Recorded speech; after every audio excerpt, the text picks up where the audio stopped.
digital literacy. Go for the digital literacy trifecta.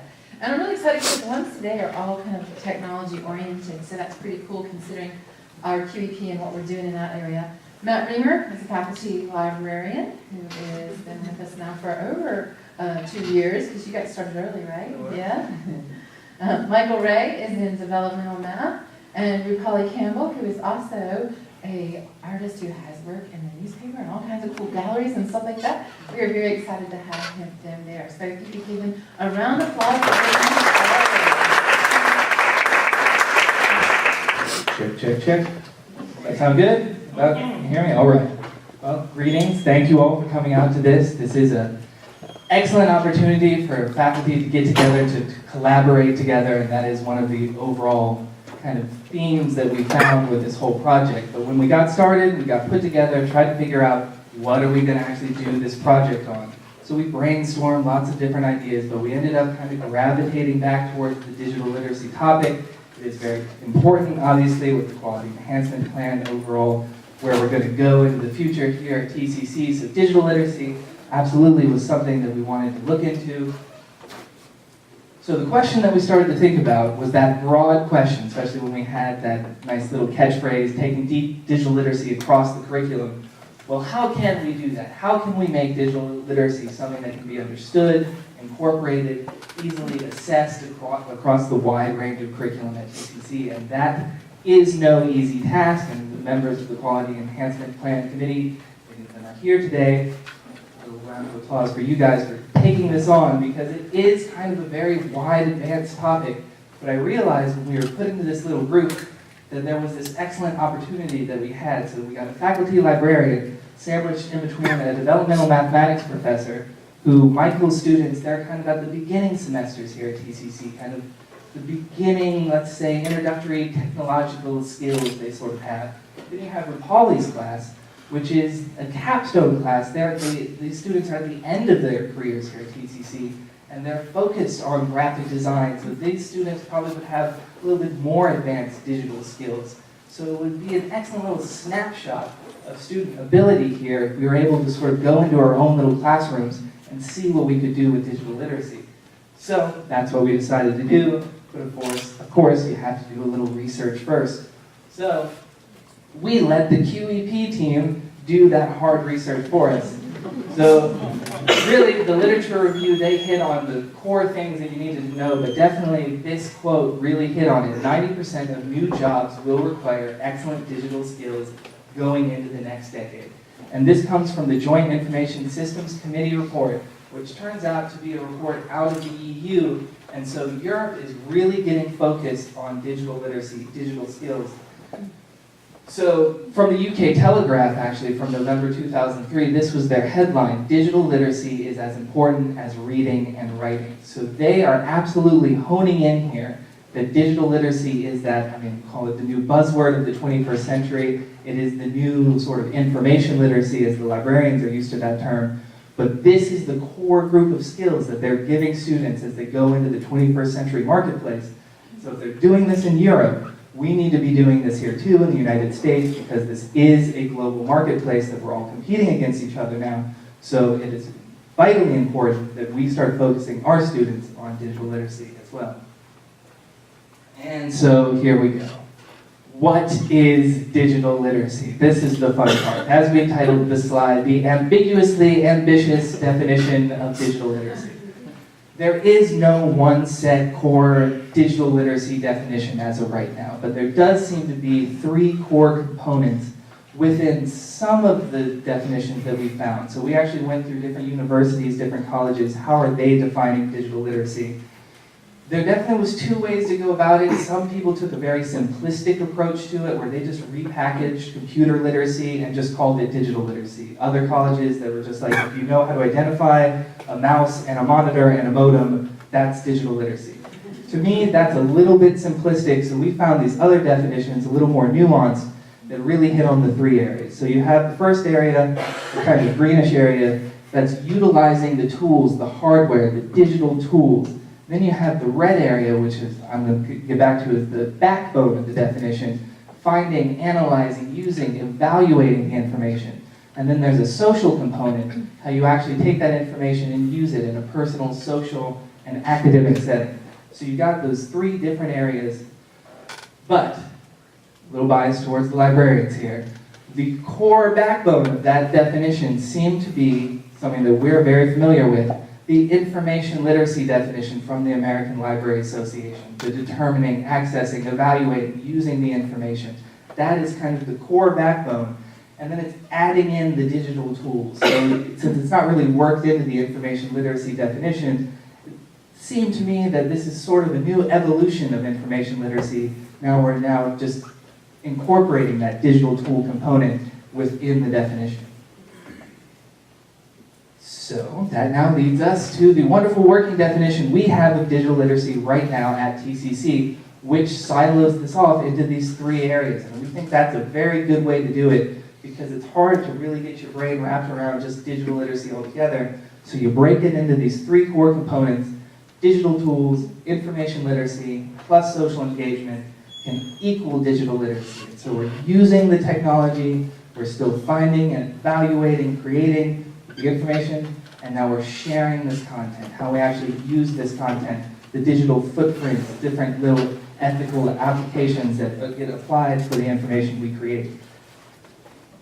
So then this led me to a great presentation that we had at NISOD in 2013. Some of the librarians attended, maybe a couple others might have attended it. But the overall crux of this presentation was we need to impart our students with the skills that they're going to use in the 21st century. So we need to let them learn about history, let them learn about psychology, let them learn about math. But within those core curriculums, we need to be imparting these different skills within our assignments. So the overall thesis really was, let's start seeding these little things in here, different computer skills, media skills. So to break that down, computer skill, if you're just having, let's say, 4 exams in your class, there is no actual component where a student will actually turn on a computer. I know it seems kind of simplistic, but maybe consider having an assignment where they have to actually interact with a computer, turn it on, open up a Word document, format, basic formatting, basic saving of a file. That would be a computer skill. Their example of a digital media skill then, a very good example, was have the student submit the assignment through their own email account as an attachment. A lot of students don't understand how to make an attachment, how to save a file maybe as a PDF, and then put it as an attachment within their email and then submit that assignment, or the information literacy component. How do you get that information, go off, find the information, how do you use it? So just consider incorporating different elements within assignments. Don't redo all your assignments, so you have to have all of these elements, but just start seeding them throughout the semester, and then when the students leave, hopefully they have a kind of all-encompassing skill of digital literacy. And so this is what we really started to try to do. Try emulating the trifecta for TCC. And up there at the top, information literacy. So I sat through a very stimulating meeting today, trying to figure out how we can create a rubric to make information literacy something that's easily understood and accessible across campus. So we're already doing it. The core backbone of digital literacy is information literacy, and we're already working hard on getting that incorporated across the curriculum at TCC and how we will assess it. Then we can add in the computer literacy component, the digital media component, and what we were thinking is we could just make this specific to TCC's trifecta by having an area of computer and digital media skills, and then we have the other area of the social engagement. And if we can start figuring out how to incorporate a little bit of information literacy into an assignment, maybe assignment will just involve some media skills. Maybe the assignment will be totally just about social engagement, or it starts coming together. Maybe the assignment involves information literacy and computer skills, or ideally, you get all three of them and the digital literacy trifecta is formed within the class, within the assignment, and as we all try to do this in all our classes, when the students leave, they hopefully will have these skills that they will need to take with them into the 21st century. So, what did we actually do? The group project. This is where the wheels hit the road. We met in the library conference room. Why is that there? Well, because we consider the library like the digital literacy hub of the campus. So it's important come to the library. And actually, I mean, it was lucky for them that they were placed with the library, but maybe consider your liaison librarian. Meet with us because we are that information literacy expert, the digital literacy expert, de facto. So start thinking about how we can come together, start deconstructing these components of digital literacy, make it something that's easily understood. I know my two group mates, starting off, we didn't really understand what digital literacy was until we broke it up, and then they started to wrap their brains around it and see how they could evaluate their current assignments, brainstorm more ideas, and then bring elements of the trifecta into their assignments themselves. So what ended up happening, Michael created a brand new assignment that incorporated all three elements of the digital literacy trifecta, and he actually gave that assignment, and he'll talk about it in just a few moments. And then Rupali, who she has a e-portfolio assignment that she assigns for the graphic design capstone course, and that's really cool because the e-portfolio and all the literature is what they consider kind of the capstone itself, a tangible product that the students can take that encompasses their digital literacy skills. They can take that into the workforce, into applying it at another college. So, but how could we incorporate elements of the digital literacy trifecta too within that e-portfolio? So we assess that as well. And now I will hand it over to my co-presenters and they will discuss. Good afternoon. So, one thing that we noticed when we got together as a group is that a lot of us on campus, a lot of faculty members, we already incorporate some digital tools into our classrooms. For instance, with the developmental math courses that we have, we use ALEX, as we can see here, assessment and learning and knowledge spaces. That involves a lot of different skills that the students have to use on the computer, which goes into the digital tools that they need within that digital literacy trifecta. Now, with that being said, we also use Connect Math, which is being kind of phased out right now, developmental math, but we also use that to review different concepts that we go over in our classrooms.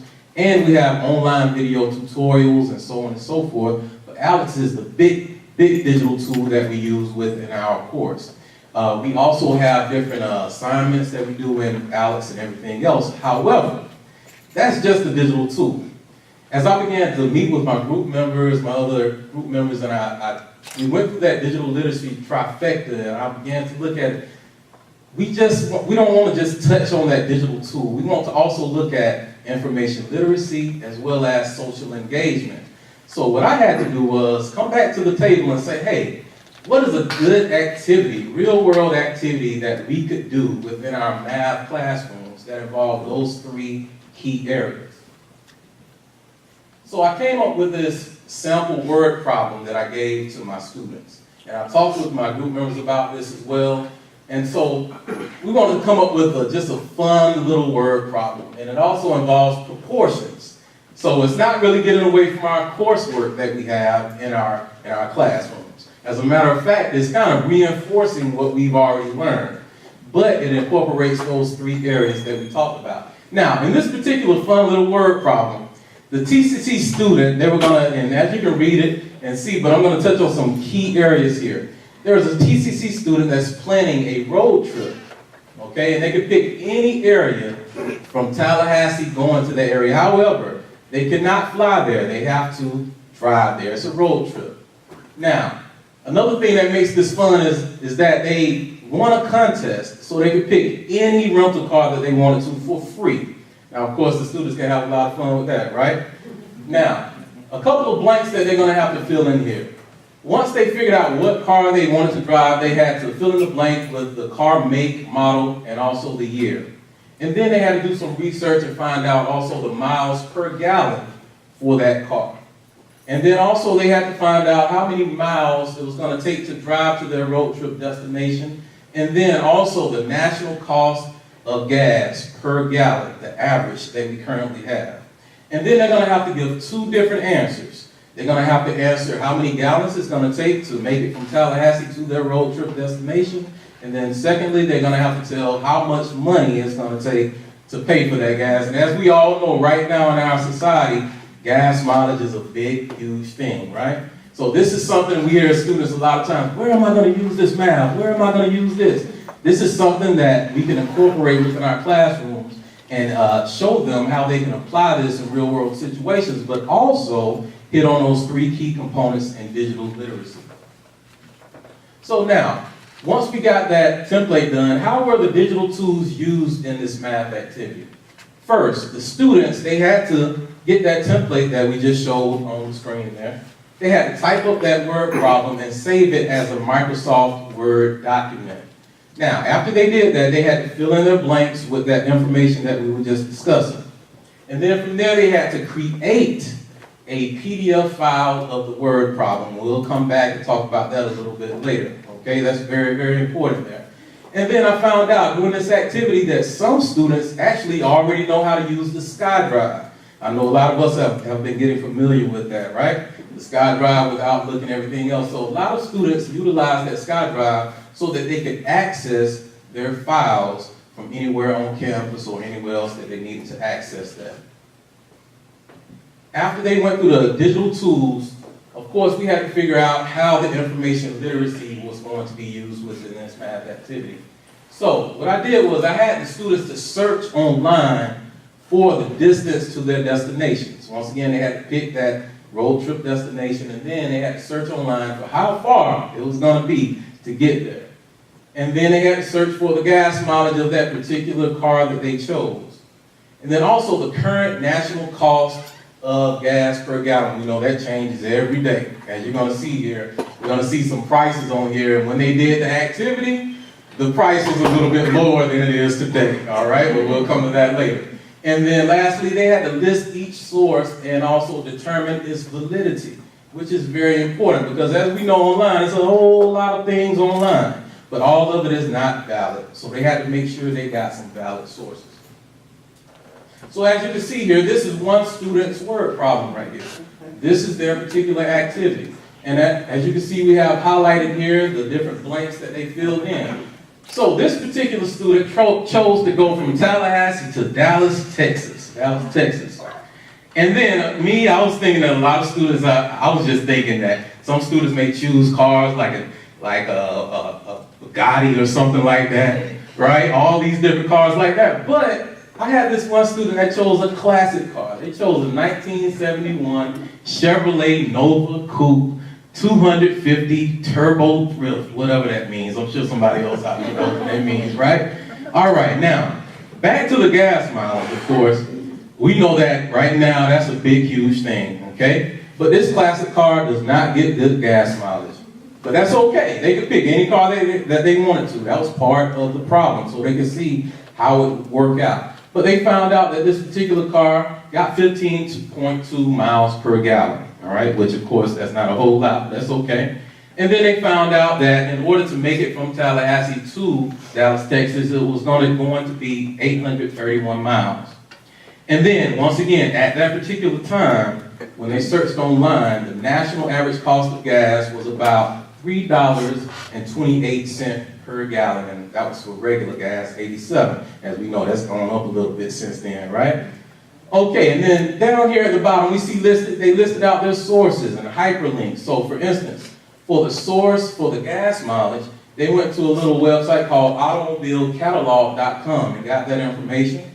And then for their source, for their destination mileage, a lot of us are familiar with Google Maps, right? Okay, a lot of us are familiar with that. They went on there, they got the directions and also how many miles it took to get to that destination. And finally, they listed out their source for the average national cost of gas. And they went to a little website, it's a AAA website, by the way, for those that are with AAA, Fuel Gauge Reports. Okay, and they got their information from there. All right, so here's the math. All right, they went through those things, filled in the blanks, and as you can see, this is like the answer to the student's word problem. We have a proportion set up right here, right? Have all the units of measure for those of us that teach math out there. Units of measure set up, everything else right here. But the most important thing about this, without going through the steps on how they solved for X right here, they got to X was equal to 54.67 gallons. So in order to make it from Tallahassee to Dallas, Texas, it took 54.67 gallons. Now, once they took that, of course, they just multiplied that by how much the gas was, and they found out that it would take roughly about $179.20 $1.27 to make it from Tallahassee to Dallas, Texas in their 1971 Chevy Nova Coupe. Now, those were the digital tools and the information literacy that was used. But we had to get into the social engagement that was involved in this particular activity. So, a couple of things that we came up with within the group, and I discussed this with my group members as well, and I said, hey, how about we get the students to upload their PDFs to the Blackboard discussion board? So I had them to do that, I instructed them to do that. Once they uploaded that PDF to the Blackboard discussion board, they had to reply to a classmate's discussion board thread. They had to go on there and go into their classmate's thread and also reply to that thread with the answers, the 2 answers to their word problem. And then they had to check their classmate's answer. So it was a very, very good way for them to interact with one another over the Blackboard discussion board. And then, of course, as we all know, as professors, we have to find ways where we can evaluate and assess these activities. So a few things that I did was I checked to make sure that their PDF was created correctly. I had to make sure to judge the validity of their online sources. Make sure they weren't just using anything out there. Make sure it was valid. And also I reviewed to make sure that the students correctly posted all of their information onto the Blackboard discussion board and detected, of course, if the students went in, and we can see that in the discussion board, see if they actually went in and replied to the threads that their classmates put up. And a few more things that I did to evaluate and assess. I also checked, and I know it's a math class once again, but I also wanted to check for spelling and formatting within the PDF documents. Now, one thing I do want to mention in here real quick, it was a quick activity, very quick activity, not too long for us to do. And then also I checked to make sure that they used source hyperlinks. And then lastly, they had to print out a copy of their PDF, make sure to write down their proportion word problem on there with their 2 answers. Then they submitted that to me, and I made sure to check that their answers were correct. The results of this digital literacy activity. First off, a lot of students I found out did not know how to create PDFs at that particular time. So that was a big thing. They were able to see, and as we all know, it's as simple as creating that Word document and then clicking File or Save As and creating that PDF. But those students in their beginning semesters, that's a big skill for them to understand because they can use that later on. And then once again, they learned how to utilize the discussion board to participate in virtual group discussions. They learned how to search for valid online sources, which is also very important. And then, once again, they learned how to apply math to real-world problems, real-world situations. And then the students also reported having fun with the activity. Once again, it was fun. I saw some students get done with this activity in less than 30 minutes to an hour. Really didn't take that long, but it was very, very important because it hit on those 3 key components in digital literacy. So some ideas for the future. Hey, create other real-world problems that involve the digital literacy trifecta. Also, we can possibly have students to use MathType, which is an equation editing software, and we also have it here on campus in the Learning Commons. Get together with our library resources and our library liaisons here on campus and collaborate with other faculty members here on campus to come up with more detailed projects that involve that digital literacy trifecta. Now, we know that developmental mathematics, that is a course that a lot of students take in their beginning semesters here at TCC. These are very good skills that they can learn at that point, and then they can transition on to a capstone class like the one that Rupali Campo teaches, and they can use that there. So at this time, Rupali. Good afternoon. Can you hear me? Mm-hmm. Last year I had the opportunity to redesign the graphics technology program. In this restructure, my capstone class went through quite a major overhaul. What did get added, that is a major consequence that I'm going to discuss today, is the e-portfolio component to that class. Really, at the start of the semester, we choose a topic, they work on certain series of projects, and at the end of the semester, they package it all, the semester's worth of work, into an e-portfolio. and in the process, learn how to package and present anything in an effective manner. We have numerous conversations on their applicability in their other professional areas, whether they're applying to another program of study, whether they're looking to apply for a job, how varied the applications are. I'm going to share an example of one of those e-portfolios from last year. Specifically, they choose a company, and the project is to extend the brand of the company. And then over the semester, we develop a series of projects that basically visual communication pieces applying that brand extension, and then package it all together in this e-portfolio. We talk about how you can take the same knowledge and apply it to their professional e-portfolios, why they want to continue to make sure those stay current. Say you have, a student has an interview with a potential employer. Prior to the face-to-face meeting, if you email an e-portfolio, you give yourself a little edge over your competitors. This is a customized e-portfolio meant for this particular audience. You can have a more general version that is on a more publicly displayed website, say in social media, professional social media sites like LinkedIn. Obviously, you would have very different tailored information for that. But that is the biggest advantage on how easy it is to customize these documents. It is a living document. Once you have this master e-portfolio going, it's so easy to slice and dice and sort of extrapolate what you need to for your audience. And at the other end, all they need is that free Adobe Reader to view it. Yes, you can create a website, but you really can't put all this information on a website. Plus, you have concerns about formatting. It'll look different on different platforms. Plus, it's not so quick to update. It does take time, somewhat. As I said, this is an example. I promised you an example from, this is one of my students last year. The company he chose to work with was Smuckers. And the brand extension he proposed was, okay, it cuts off the lower part of the slide. Oops. The brand extension he proposed was for Smuckers to enter the market of jelly beans. Now, this is not just in a vacuum. They are required to do company research, market research, to determine viability of this brand extension. And this is the paper he wrote on that. This is the first visual. This is taking Smuckers and applying their logo and applying that brand extension, sort of working with within the culture of Smuckers, with the family friendly. So these jelly beans are 100% natural, 100% fruit-filled. The candy, that's good for you, the theme. And of course, gives a little presentation on your justification, your client pitch, if you will. Notice how there's already a theme to this portfolio. We talk about that.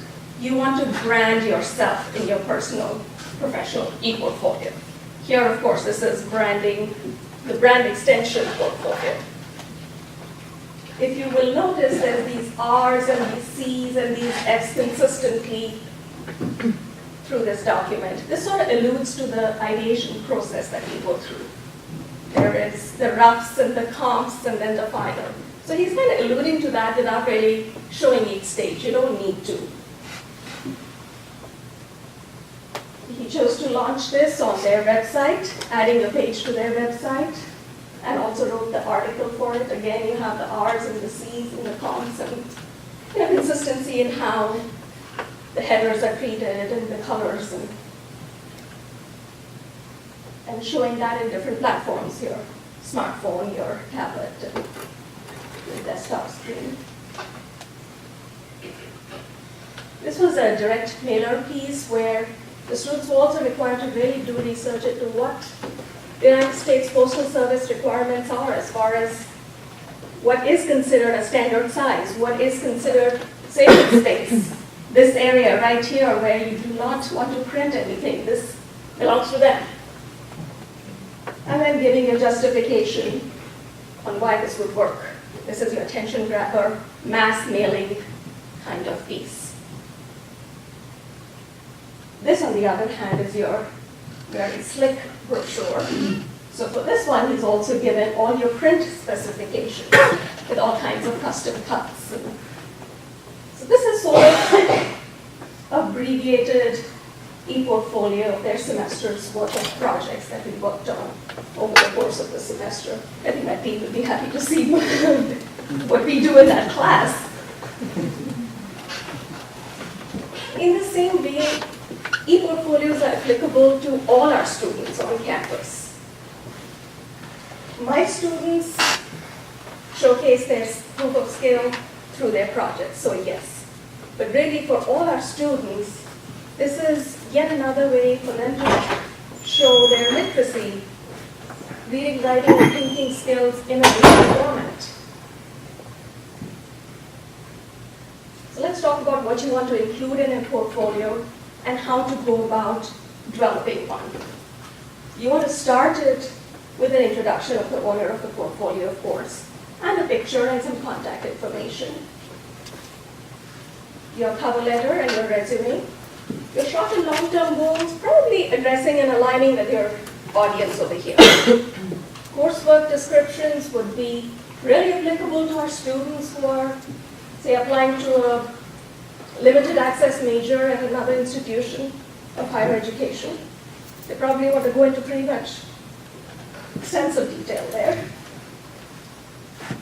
Your recommendation letters, list of references, as depending on your audience, as in-depth as you want to go on that. For some purposes, maybe just a quote from a former employer in the footer of your resume, and that's all you need. But maybe you need to get more for customizing for your exam, for your audience. Examples of work, again, my students, it's their projects. For others, it could be writing examples, it could be technical drawings. It's going to differ from student to student. Transcripts, degrees, college administrators, maybe an employer, sure. On a publicly displayed website, no. That e-portfolio is. So those are conversations we have frequently over the semester. What you would display in a publicly displayed e-portfolio and what you would display in something that you're customizing for a particular individual or a company. And then you want to include any accolades you received, your internship evaluations, your awards. And kind of end it all with thanking the viewer for their time.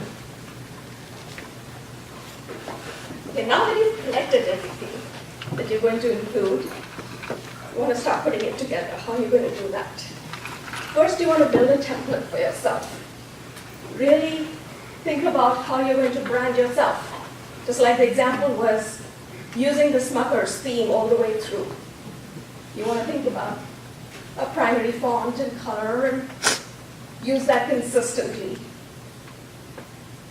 Really think of how you're branding. How you do it? My students have fairly sophisticated tools at their disposal. They use the Adobe Creative Suite. You can certainly use Word, you can use any presentation software.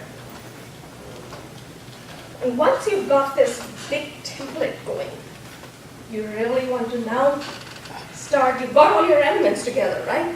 So now you're going to fill it in. Get this one big master e-portfolio. Once you have this big master e-portfolio, and you keep it up to date, you'll always have all your documents in one place. Our students are going to look really good if they can respond really quickly to an inquiry, a job lead, anything, and quickly send something off in 20 minutes. It shouldn't take you long to kind of extrapolate information and build a custom portfolio from that master e-portfolio that you've already got set up. And all your documents are in one place. Our students really will be making this statement that I am digitally literate. And if you hire me or accept me in your program of study, you're adding an aware digital citizen to your group. assignment kind of incorporates computer and digital media skills.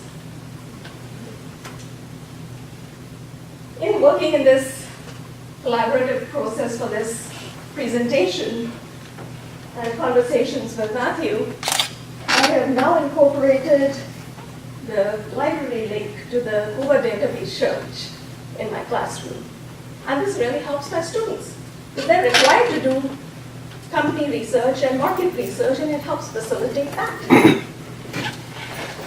And of course, I require them to cite their information, their sources. I'm looking to add a discussion board. Oh, sorry. 5 minutes. Add a discussion board where students can post e-portfolios and have discussions and kind of analysis paralysis of other e-portfolios, if you will, and learn from them. And we constantly have conversations on what is appropriate for private eyes, which is customized to an individual or a company, a college administrator, a potential employer, versus something that's going to be publicly displayed on your website or with your LinkedIn profile. How you really need to be cognizant of your online digital footprint. Over half of today's jobs require some level of technological skills, and this percentage is going to grow exponentially.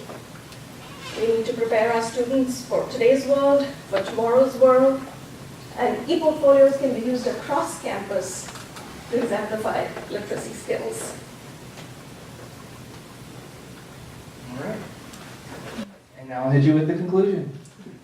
The overall lesson that we got here definitely is like the overall arching theme of the second year faculty group presentation, and that is the collaboration. Collaborate, collaborate, collaborate. And of course, I'm a little biased to a certain amount of collaboration with the faculty, librarian, liaisons to your different divisions. We absolutely are situated to be the digital literacy experts, so please, absolutely, let's arrange some sort of consultation where we can show you the different databases that are available, or go over your assignments and identify and incorporate parts of the trifecta into them. So yes, utilize your librarians, but also the other different avenues we have on campus, the Learning Commons technology workshops. If you're not aware of the SkyDrive, how to use the SkyDriver, I think Microsoft has to rebrand it as OneDrive because they got lost a lawsuit. But either way, we got to know how to use the different technology that's available to us. CDL, the Center for Teaching, Learning, and Leadership workshops, different things as we start incorporating the QEP, trying to figure out the best ways to do this. I'm sure there's going to be lots of workshops that are ahead of us, and you guys got to attend those because, again, that's the best way that we can start letting these skills trickle down, as we got to learn about them first.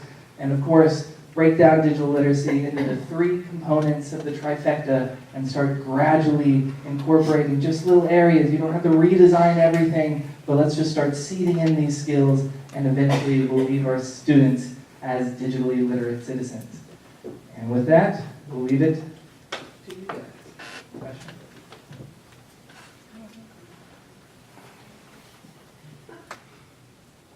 You make it easy for us then.